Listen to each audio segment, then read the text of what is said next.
La Inquisición española fue un capítulo de la historia que se conoce por el imaginario colectivo que creó en la sociedad de los siglos XV al siglo XVII, al atribuir actividades y pactos diabólicos en su mayoría a mujeres con características específicas, las cuales eran severamente castigadas al inculparlas como brujas. En América se estableció el Santo Oficio de la Inquisición en el año de 1571 y ayudó a reforzar las ideas evangelizadoras e implantar el miedo a los naturales.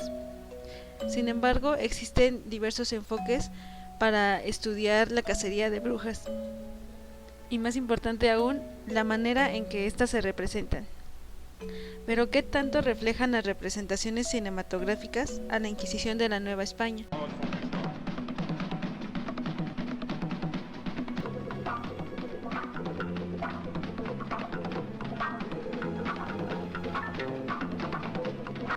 Es decir, qué tan apegadas están a la realidad que se vivió durante la Inquisición en la Nueva España. Es importante primeramente distinguir los conceptos de brujería y hechicería, ya que en muchas ocasiones se utilizan como sinónimos y en otras sí se diferencian. Estas diferenciaciones se caracterizan por tener principalmente la brujería una relación directamente con el diablo, y en hechicería es más como un oficio, son conocimientos adquiridos que también se pueden enseñar. Partiendo de esto, se puede decir que en la Nueva España no existió una cacería de brujas como tal, como lo fue en gran parte de Europa, pues los procesos inquisitoriales en su mayoría hablan sobre hechiceras, brujas y brujos, pero no con la definición antes mencionada.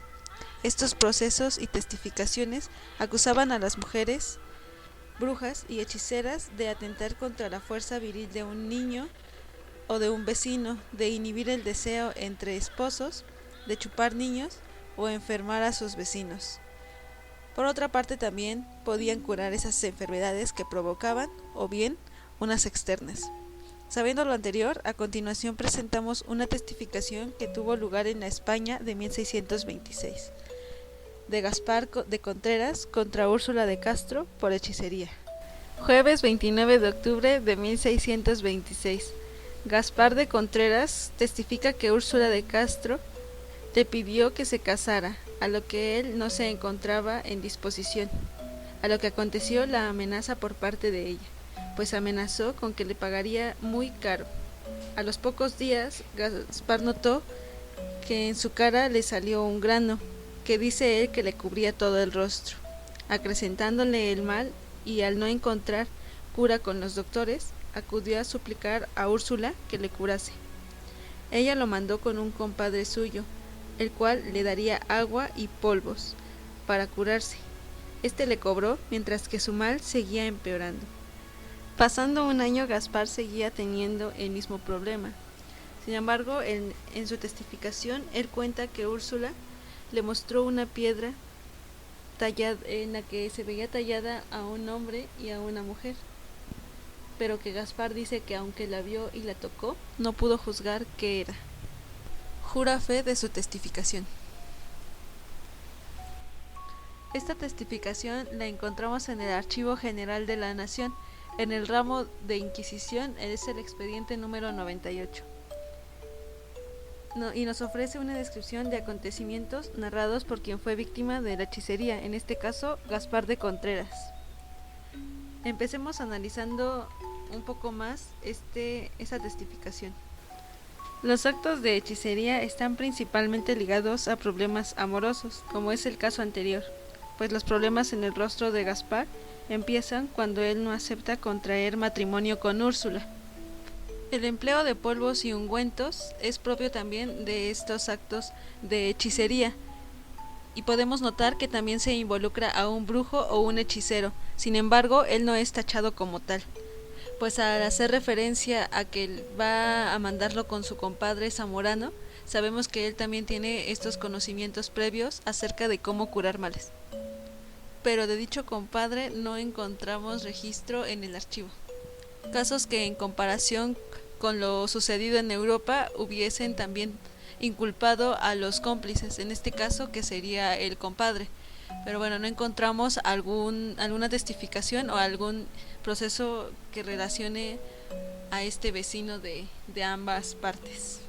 Sobre el salpullido que comenta Gaspar, podemos mencionar que a la llegada de los españoles hubo también la llegada de varias enfermedades. En este caso, de los granos, podríamos decir que había viruela y sarampión. Sin embargo, él se refiere en su testificación a que todavía después de un año la piel se le está pudriendo. Por eso podríamos decir que posiblemente lo que Gaspar sufría era gangrena, o bien la gangrena provocada por la hechicera o por alguna otra cosa exterior. Además podemos notar la concepción que se tenía acerca de la medicina, pues Gaspar, al encontrarse asustado por su grano, él recurre a varios doctores. Al ver que estos no le pueden dar razón de su enfermedad, es como decide él buscar a Úrsula. Entonces, bueno, sabemos que en estos pueblos esta testificación ocurre en el barrio de Santa Cruz, pues estos pueblos todavía tenían hechiceros, o como lo podríamos llamar ahora, chamanes, que pudieran curar sus enfermedades. Sin embargo, toda la evangelización trajo con ello también que la cultura cambiara y que la percepción de la medicina también lo hiciera. El uso de objetos también asociados a estas prácticas, no solo el polvo y el ungüento, también suelen ser piedras, y pudo haber sido una de las piedras que Úrsula mostró a Gaspar de Contreras, ya que como podemos notar, pues tenía tallado en la piedra una figura de un hombre y de una mujer, y detrás de todo el uso ritual que pueden tener estas piedras, pues se encuentra la carga energética que ellas poseen para poder realizar estos trabajos. Como vemos, este caso, al ser una testificación, no nos ofrece mucho detalle acerca de qué pasó con Úrsula de Castro después de ser acusada de hechicera. Sin embargo, podemos darnos una idea de las acusaciones que se estaban dando en ese entonces en la Nueva España. Estudiar esta cacería de brujas desde el papel de víctima de la mujer ha sido muy común, pues si se ha visto como un proceso en el que las mujeres eran quemadas simplemente por ser mujeres, o más bien inculpadas por esto mismo, como lo aborda Esther Cohen en su libro Con el diablo en el cuerpo, o como lo hace Silvia Federici en su libro Calibán y la bruja, pues ella sustenta que el demonio fue llevado al Nuevo Mundo por los misioneros y conquistadores como una herramienta para la subyugación de las poblaciones locales. Ejemplo de esto es la fuente que se mostrará a continuación. Se trata de un manual de hechicería y sortilegios para cazar brujos indígenas, que por compararlo con un elemento que también se utilizó en Europa por la Inquisición es el Maleus Maleficarum, escrito en 1486 como un manual para identificar, cazar y castigar brujas. Este manual fue muy usado por todos los inquisidores de la mayor parte de Europa. Sin embargo, con el Tratado de Hechicerías y Sortilegios de Fray Andrés de Olmos y Fray Martín de Castañeda de 1553 no sucedió lo mismo, pues el Maleus Maleficarum fue seguido estrictamente. El Tratado de Hechicerías y Sortilegios es empezado por Fray Martín de Castañeda en 1529, inquisidor en España, y es concluido y traducido por Fray Andrés de Olmos en 1553. Los primeros 11 capítulos nos hablan sobre la iglesia establecida por el demonio en su guerra contra el cristianismo, y se habla sobre sus transmutaciones y sacrificios, lo que hoy en día conoceríamos como nahualismo o chamanismo. Los 13 capítulos siguientes describen los poderes atribuidos a los hechiceros y brujos, y sobre las idolatrías indígenas menciona que tienen por costumbre los sacrificios, el polvo, la basura, las cenizas, y que arrastran a la gente a la ruina, a enfermedades, y los hacen desgraciados. Y los últimos 2 capítulos son los que son escritos por Fray Andrés de Olmos, En ellos nos relatan los remedios católicos contra endemoniados y exhorta a los indígenas de caer en los engaños de Satán. Estos dos últimos capítulos se hacen cuando Fray Andrés de Olmos hace la traducción del español al náhuatl. Además de ser un fraile evangelizador, es un lingüista. Sin embargo, hay que mencionar que él confía en la interpretación de modelos doctrinales europeos como fuente de referencia para la evangelización indígena, siendo así que pudiera estar cambiando alguno de los textos originales de Fray Martín de Castañeda y que él los escribiera en los dos últimos capítulos en base a sus creencias cristianas y su trabajo como evangelizador. Observemos también que a la llegada de los españoles ya existía una antiquísima tradición mágica íntimamente relacionados en muchas ocasiones con la religión o la medicina. Y al llegar los hispanos y sus creencias y tradiciones religiosas, además de supersticiosas, tornaron todos estos conocimientos anteriores a cuestiones negativas en el ámbito religioso. Bien, ahora sí pasemos a una breve historia del cine y las brujas, pues sabemos que desde su invención en 1895, el cine ha sido una herramienta utilizada para expresar distintas cosas, y ha sido un medio en el que la cultura popular se representa y es representada. En 1922 tenemos registro de la primera película documental acerca de las brujas, llamada Haxan, la brujería a través de los tiempos, siendo un documental que relata la historia de la brujería desde la época medieval. El autor nos relata que la creencia de la gente es tan fuerte que la presencia del diablo se convirtió en algo real, tomando el miedo de la gente como una herramienta para justificar todos los actos cometidos por la Inquisición. Sin embargo, es una visión completamente europea, como muchas de las que veremos a continuación, y no nos relata nada acerca de la Inquisición en la Nueva España.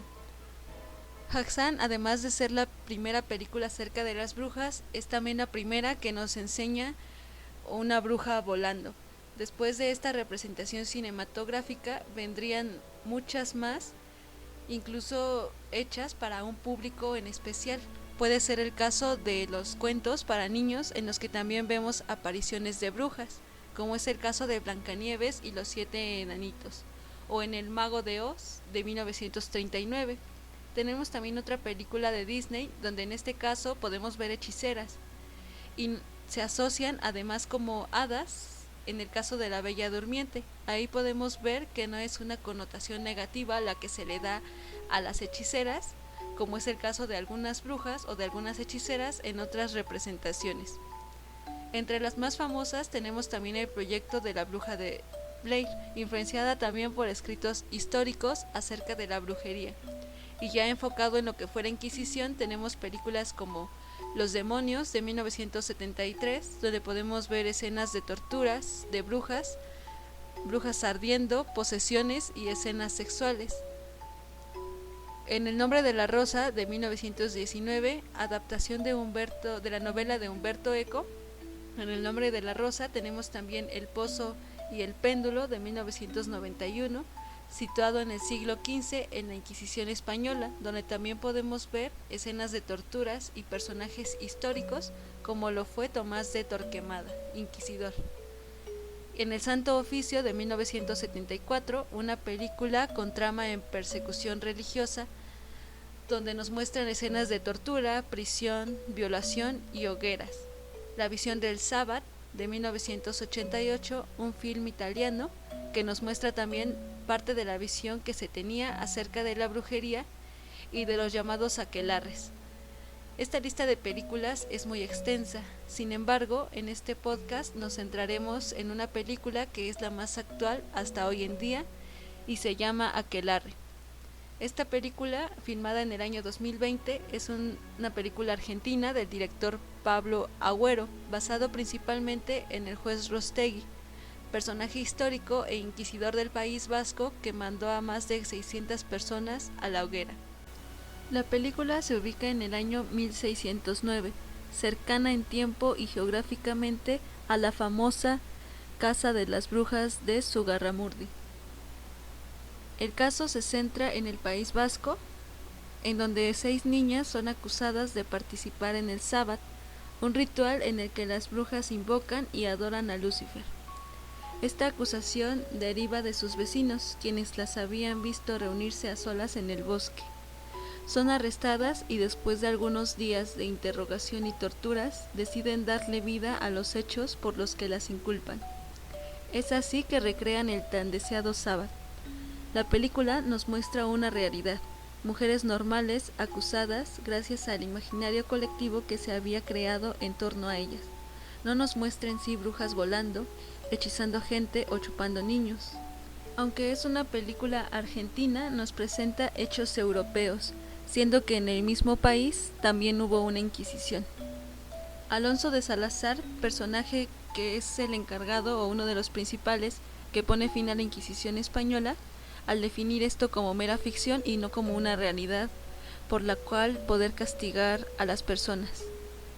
Y cito, no hubo brujas ni embrujados hasta que se empezó a escribir de ellos. Alonso de Salazar.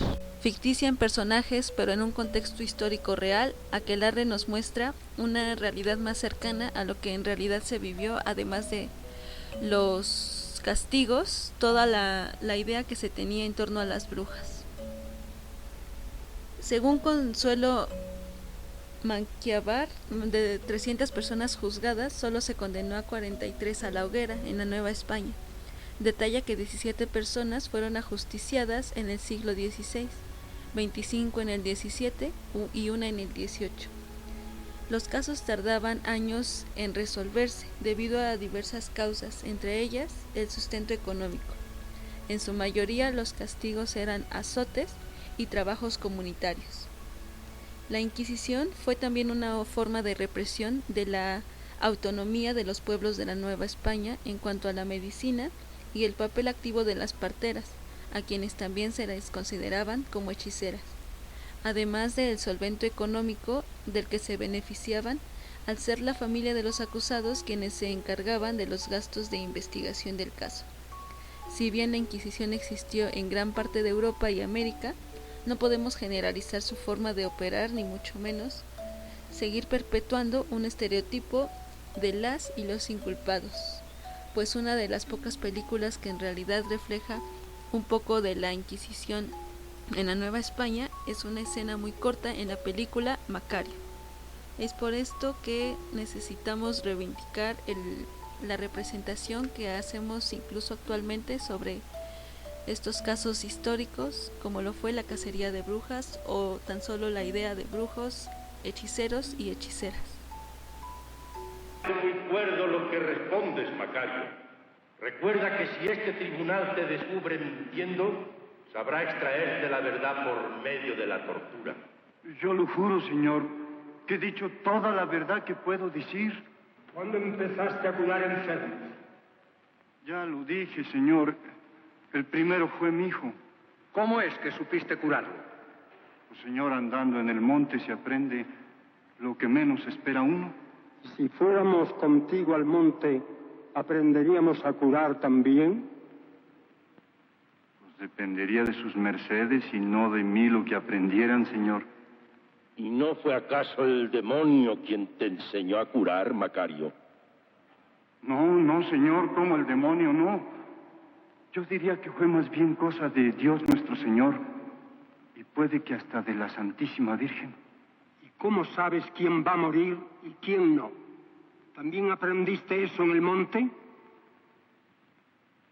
Pues eso más bien con los enfermos mismos, señor. Con la práctica no hay error posible. ¿Y en qué lo notas? ¿En los ojos? En los pies y en la cabeza, señor. Oficial,